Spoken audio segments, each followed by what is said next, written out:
Halo semuanya, selamat datang di Sekolah Minggu Online.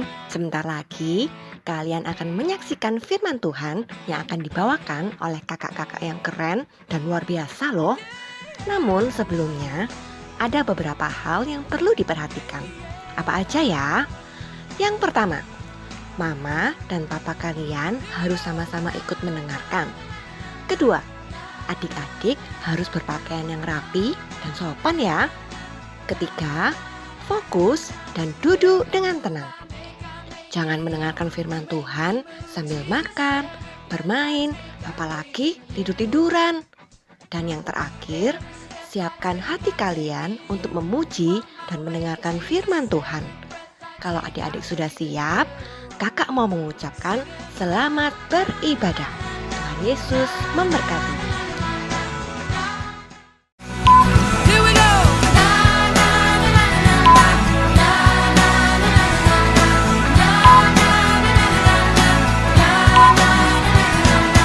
Every move I make in you. You make me move, Jesus. Every breath I breathe in you. Every step I take in you. You are my way, Jesus. Every breath I breathe in you. Sing it.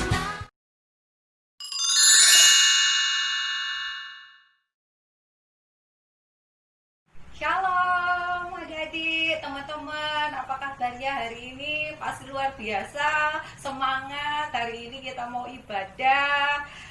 Sebelumnya Kak Christine mau pimpin dalam doa. Semua dalam sikap menyembah Tuhan ya. Yuk kita berdoa. Tuhan Yesus, terima kasih untuk hari Minggu ini Tuhan. Engkau sudah memberkati sepanjang minggu yang lalu Tuhan. Dengan anugerah-Mu, dengan kasih-Mu, dengan berkat-Mu yang berkelimpahan. Kami tidak kurang suatu apapun. Kami dalam keadaan baik, semuanya dalam kontrol Tuhan. Terima kasih hari ini Tuhan. Kami menyerahkan ibadah pada hari ini ke dalam tangan-Mu. Roh Kudus yang pimpin kami. Kami memberkati setiap teman-teman juga yang ibadah bersama kami hari ini Tuhan. Terima kasih, di dalam nama Tuhan Yesus kami berdoa. Amin. Tuhan itu baik adik-adik. Berarti segala pujian, segala ucapan syukur kita, segala hormat kita, segala kemuliaan kita akan berikan kepada Tuhan kita. Semua setuju? Setuju. Kita akan puji Tuhan dengan semangat, dengan sukacita, dengan hati yang berkobar-kobar. Kita akan memberikan yang terbaik buat Tuhan. Semuanya siap? Siap. Yuk kita siap memuji nama Tuhan ya. Shalom teman-teman, tiba waktunya kita mau memuji dan memuliakan nama Tuhan. Bersama Kak Opi, kita mau nyanyi buat Tuhan ya. Boleh aja temennya, boleh aja kakak adiknya, semua memuji Tuhan yang semangat. Hari ini kita mau nyanyi lagu Hatiku Percaya, dimana kita harus selalu percaya sama firman Tuhan ya. Walaupun kondisi di luar sana sedang tidak baik, kita mau tetap terus percaya sama firman Tuhan ya. Yuk semuanya bangkit berdiri, semangat semua, jangan lupa senyum ya. Kita mau nyanyi buat Tuhan. Oke, tepuk tangan ya. Suaranya yang keras ya, kita mau memuji nama Tuhan. Katakan Tuhanlah kekuatan. Tuhanlah kekuatan dan mazmurku. Ya gunung batu dan keselamatanku. Hanya padamu hatiku percaya. Kaulah menara dan kota perlindungan. Angkat tangan semuanya. Ku mau selalu bersyukur sebab cintamu padaku takkan pernah berubah. Hatiku percaya, walau bumi bergoncang, gunung-gunung beranjak, namun kasih setiamu tak pergi dariku. Amin. Lebih semangat lagi ya nyanyikan lagu ini. Katakan dari awal, Tuhanlah kekuatan dan mazmurku. Tuhanlah kekuatan dan mazmurku. Dia gunung batu dan keselamatanku. Hanya padamu hatiku percaya. Kaulah menara dan kota perlindungan. Ku mau selalu bersyukur sebab cintamu padaku takkan pernah berubah. Hatiku percaya walau bumi bergoncang, gunung-gunung beranjak, namun kasih setiamu tak pergi dariku. Amin, katakan yes. Good semua teman-teman. Tadi nyanyinya sudah keren. Kita terus percaya sama firman Tuhan, sama kebenaran firman Tuhan. Sekarang waktunya kita mau mendengarkan firman Tuhan, kebenaran firman Tuhan. Kita tahu bahwa firman Tuhan yang menopang kita, yang menjadi kekuatan buat kita ya. Sekarang kita berdoa ya. Tutup matanya, lipat tangan semua. Kita doa sama-sama ya. Terima kasih Tuhan Yesus, kami sudah meninggikan namamu. Saat ini kami mau duduk diam untuk mendengarkan kebenaran firman-Mu Tuhan. Kau urapi kakak yang akan menyampaikan firman-Mu. Kau juga ajar kami, buka hati kami, biar Roh Kudus yang memimpin kami supaya kami bisa mengerti isi dari firman-Mu.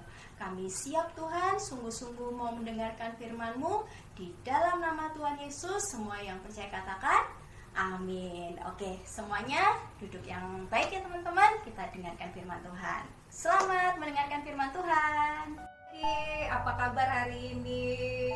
Luar biasa semuanya, sehat semua? Amin, puji Tuhan. Hari ini kita mau belajar firman Tuhan ya tentang minggu lalu, melanjutkan minggu lalu. Minggu lalu kita sudah belajar tentang berita hoax ya sama Kak Aldi. Nah, hari ini Kak Christine mau melanjutkan bagaimana reaksi kita terhadap berita hoax. Berita hoax adik-adik sudah tahu kan ya? Apa sih itu? Itu loh yang sering kalian terima di WhatsApp khususnya ya. Berita tiba-tiba ada kamu dapat berita dari temanmu tentang suatu berita. Wah, gimana respon kita sebagai anak Tuhan ketika kita menerima broadcast dari teman kita, dari sahabat kita, dari kakak kita? Sebelumnya kita buka firman Tuhan dulu yuk. Dari buka Alkitabnya Amsal 19 ayat 9. Yuk buka Amsal 19 ayat 9. Sudah semua? Kita baca ya. 1, 2, 3. Saksi dusta tidak akan luput dari hukuman.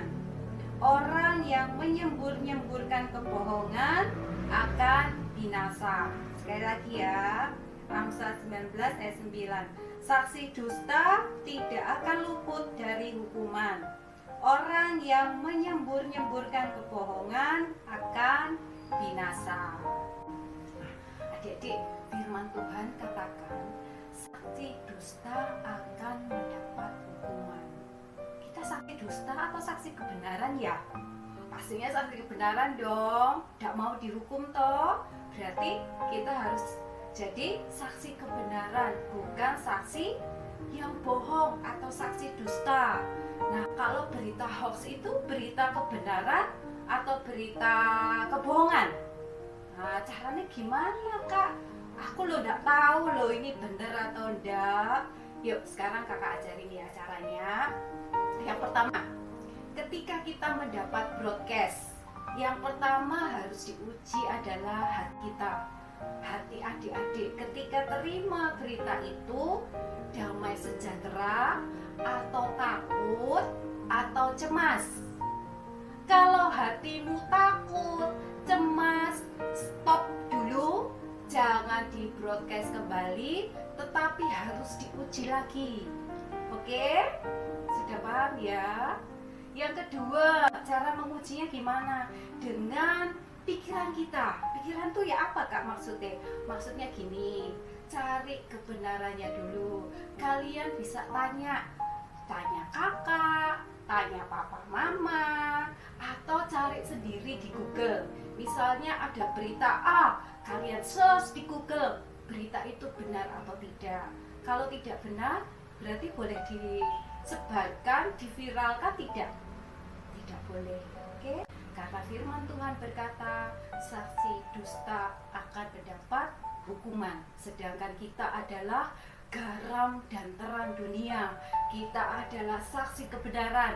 Kita adalah saksi yang menyampaikan kabar baik, bukan kabar ketakutan, bukan kabar kecemasan, bukan kabar yang menyeramkan. Mengerti adik-adik? Berarti reaksi kita gimana harusnya? Pertama, reaksi yang aktif, reaktif maksudnya. Yang kedua yang pasif. Yang reaktif itu gimana? Ketika saya terima broadcast, langsung tak broadcast di teman-temanku sekolah Kak, di teman-temanku geng Kak, di teman-temanku les Kak. Nah, berarti adik-adik benar tidak? Tidak benar kan? Berarti harus diuji dulu sebelum di broadcast. Sekarang kalau reaksi kita pasif gimana? Ketika terima berita, aduh Tuhan, aku takut kok beritanya mengerikan ya. Ketika engkau takut, engkau cukup stop di situ, engkau berdoa sama Tuhan. Tuhan, ada berita tidak benar ini, berita yang menakutkan, berita yang mengerikan. Saya takut Tuhan, tapi saya percaya bahwa Tuhan punya masa depan saya yang baik. Tuhan sudah memberikan perlindungan buat saya. Tuhan sudah menyediakan yang terbaik buat saya. Kita mau percaya berita yang bukan atau percaya sama firman Tuhan? Reaksi kita harus percaya sama firman Tuhan. Jadi paham ya adik-adik? Berarti ketika kita terima broadcast, yang pertama reaksi kita bagaimana? Mau reaktif atau pasif? Ketika reaktif harus diuji dulu benar atau tidak. Ketika pasif, engkau serahkan berita itu kepada Tuhan. Oke? Tuhan, berita ini mengerikan.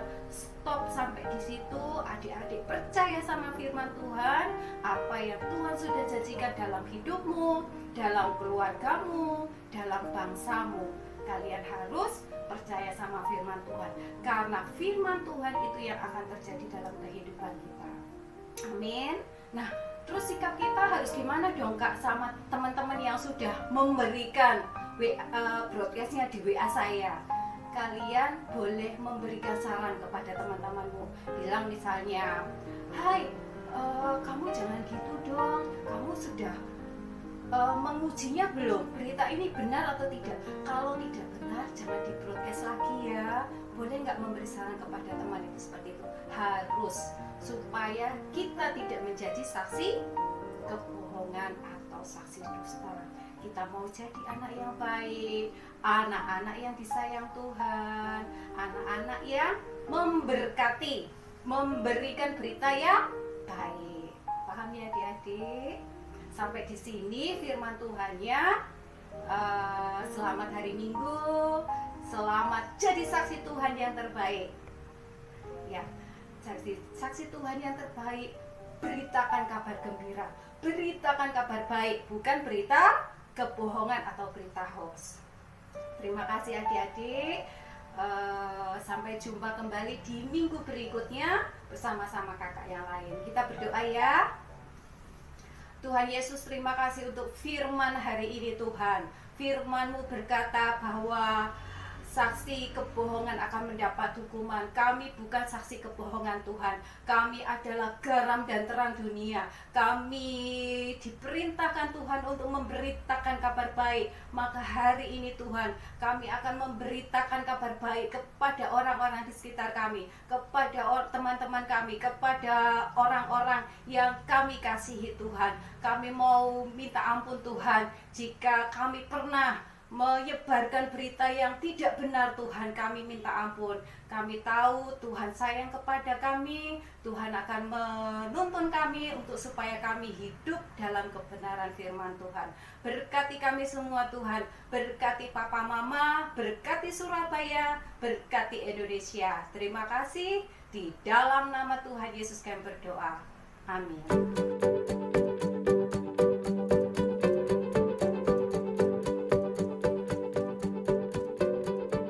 The world is searching for an answer. Halo, saya Alfia. Hari ini saya akan mempresentasikan tentang Daniel.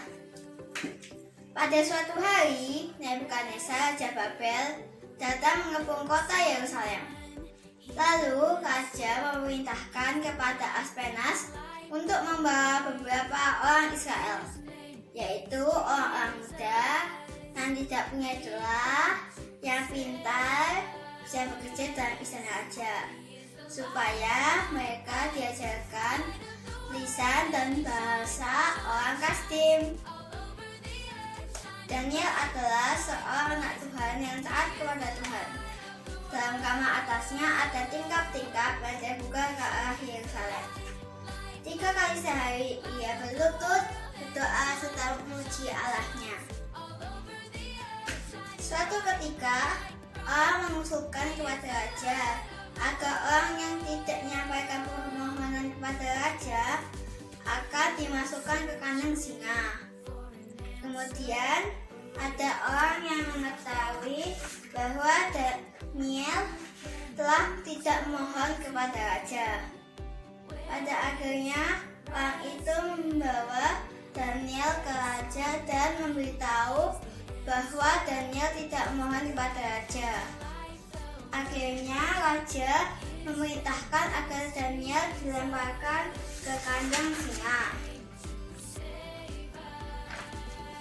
Pada malam hari, raja tidak bisa tidur. Pada pagi hari, raja langsung melihat kandang singa. Dia langsung memberi perintah untuk mengeluarkan Daniel dari kandang singa. Pada akhirnya, orang-orang yang menuduh Daniel mereka akan dimasukkan ke kandang singa. Saya suka dengan tokoh Daniel karena Daniel mempunyai integritas. Ia tidak mau kompromi dengan dosa. Suka berdoa setiap hari 3 kali sehari. Ia berlutut doa serta memuji Tuhan. Mempunyai iman meskipun hanya dengan makan sayur dan minum air saja. Dia akan tetap sehat, dapat dipercaya, setia. Dia tidak mau menyembah patung berhala. Bijaksana dan penuh hikmat, penuh kasih Allah.